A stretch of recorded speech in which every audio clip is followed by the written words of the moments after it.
Hey, it's Jessica Mercedes and welcome back to my channel. I am excited about this particular video because in this video, I'm actually answering a question from one of my subscribers. So if you're new here, welcome. If you done been here before and you are OG, welcome back. Well, not OG, my channel is not even that old, y'all. Lord, listen, I just be excited to record nowadays. Like, I remember I used to wake up and I really didn't have much to look forward to, or so I thought.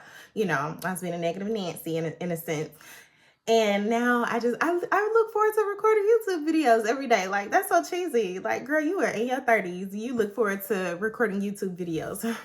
And I do. So today I'm going to be answering this question from one of my subscribers. Her name is Natalie Claire 88. Shouts out to Natalie Claire 88.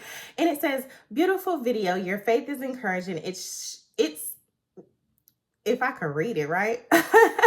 I'm sure it's not easy. Can you talk about times when you've had fear or doubt and what helped you move past it? First of all, thank you so much for your comment and thank you for watching my video and thank you even more for subscribing, Natalie. I appreciate you, girl. For real. So we're gonna hop right into it because I love videos where I get an opportunity to encourage and inspire.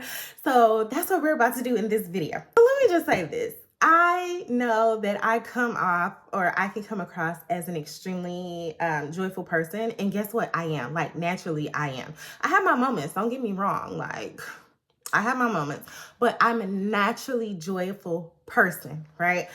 But that does not mean that I don't have fear and doubt at times. So these are some things that I do to move past it. And I hope that this helps you. I hope that this encourages you. But most importantly, I hope that it makes you want to just do more. I hope that it makes you want to do more than exist, okay? So the first thing that I do to help me move past any type of doubt or fear that I may be having is I ask myself, why am I afraid of this? What is causing me to be scared? Where is this fear coming from? Because most of the time you're not fearing the thing, you're fearing the outcome, or you're fearing the unknown. And in fearing the unknown, you're actually scared of something that isn't true because it hasn't happened yet. And so when we really dig deeper and we figure out what is the reason for the fear, most of the time we're afraid of what we think is going to happen. We're not afraid of what reality is because it hasn't happened yet. And I know that that could be a lot to unpack, but let me break it down for you like this, okay? Let's just say you have to take a test, right? You've been studying so hard for this test. You're nervous about this test and you're scared that you're going to fail the test. You haven't even taken the test yet and you're scared you're going to fail. You're scared of something that hasn't happened, okay? You don't know whether or not it's going to happen because it has not happened. So therefore, your fear is caused by you overthinking. Most of the time when we're afraid, it's because we're overthinking and our brains tend to gravitate towards negativity. So it's kind of normal for us to think the worst. I've done a lot of mindset work. I've read a lot of books. It really took me a lot of time to think the best. And so one of the ways that I combat fear and doubt is I say this affirmation, and it's so simple. Jim Rohn says it. Everything always works out for me. That's it. Like, anytime that I feel like there's an issue about to arise or something's going to happen, I always say, you know what? Everything always works out for me. Even if it doesn't work out like how I planned it to work out, I just say, everything always works out for me. And what that does is it cancels out any type of doubt or fear, because if it doesn't work out how I planned it to work out, that means it wasn't meant to go that way. So another way that I combat fear and doubt is I read my Bible, honey. I read my scripture. I always tell you that you need to talk to the person that created you, the person that knew you before you were formed in your mother's womb, right? Read what God says about you. And I know that there are some people that watch my channel who don't believe in God, or maybe you don't read the Bible. I'm not religious. I'm spiritual. I've seen it all. I don't judge. Do you, boo? Me personally, I'm going to go off of what God says about me because he's the one that created me. And there is a certain level of peace that comes over me once I just start repeating the scriptures that I'm fearfully and wonderfully made, that I'm above and not beneath, that I'm the head and not the tail.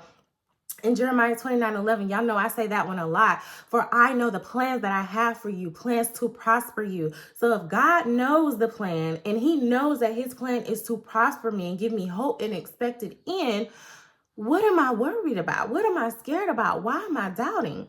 It might not be what I think it's going to be, but even if that's the case, whatever God allows is what was supposed to happen. So that helps me relieve myself of any type of doubt or any type of fear that I may have. So the next thing that I do to help me combat doubt and fear is I prepare.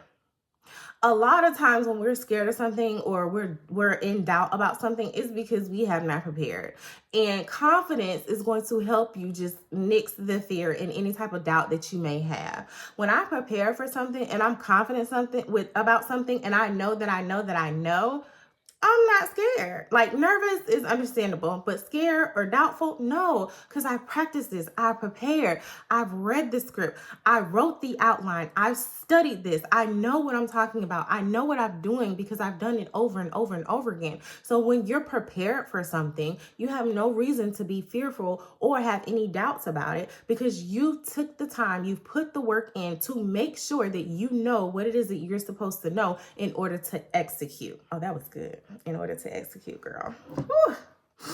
So in essence, really growing in faith helps me relieve myself of any type of doubt and any type of fear. And I'm gonna be honest with you, me creating these videos where I talk about the things that I'm dealing with and how I'm handling it by growing in faith and growing in God and just making sure that my relationship with God is strong, is tight, and I'm reading my word. This helps me as well. So thank you so much for asking me this question, because just in answering it, I'm more confident and I can walk more boldly in my future, even though it's unknown. Okay, so this is the last and final way that I combat doubt and fear, and this is like my favorite thing, right? It's called reframing. I do this when I coach. I do this when I coach my business owners. I do this when I do workshops and I'm speaking to women. Reframing, okay? So whatever you're doubtful about or whatever you're fearful about, take that and I want you to reframe it. Here's an example. Remember that video where I told you I lost my job, right? So instead of me saying, I don't have a job anymore, I lost my job, I don't have work anymore, what I say is, I am no longer tied to a 9-to-5. I have time freedom. I have the opportunity to pursue a career in content creation full time. I have the opportunity to be there for my children when they get out of school. I have the opportunity to be able to write my own paycheck. So anytime that a fearful thought or any type of doubt creeps up, I want you to take that and I want you to reframe it. Another example is if you went on an interview, you really wanted that job, but you did not get it. How to reframe that thought would be, you know what? That was a wonderful opportunity to practice how I'm going to interview for the dream job that I'm actually going to get. Just saying that just feels so good. I ain't even interviewing for nobody's job. Like, the power of reframing is amazing. I have one more. Do it anyway and accept your imperfections. A lot of times we let fear and doubt paralyze us, and we're so scared that we just won't move. We just gonna sit still. And especially Christian folks, they like to say, I'm waiting on the Lord. No, you scared, and that's okay. But guess what? Faith without works is dead. So yeah, you got faith in the Lord, but the Lord's sitting here like, I can't order no steps if you ain't stepping, sis. Like, what we doing? So even though you're scared, move anyway, because God got to have something to work with. Like, something got to shake. You can't just not make a decision. Indecisive people are the most unsuccessful people in the world because you got to have something. You got to move forward. Even if you feel like it's not the right decision, make a decision anyway and then pivot. It's okay to mess up. Nothing is going to be perfect. This video ain't perfect. My hair is not perfect. My makeup is not perfect. Like, there's so many things in life that are imperfect, and that's okay. Be okay with things being out of order sometimes. So if this video resonated with you, if you enjoyed the content, like the video, please subscribe. As I stated in my other video, my goal is 1K subscribers by the end of November. I actually set another sub goal, which is 500 subscribers by the end of this week. Ooh, I'm nervous. I'm not scared though, because I know that if the goal ain't big enough, if the goal don't scare me, then God ain't involved, okay? So that's my goal by the end of this week, 500 subscribers. Thank you so much for watching. I appreciate you, and I'll catch you in the next video.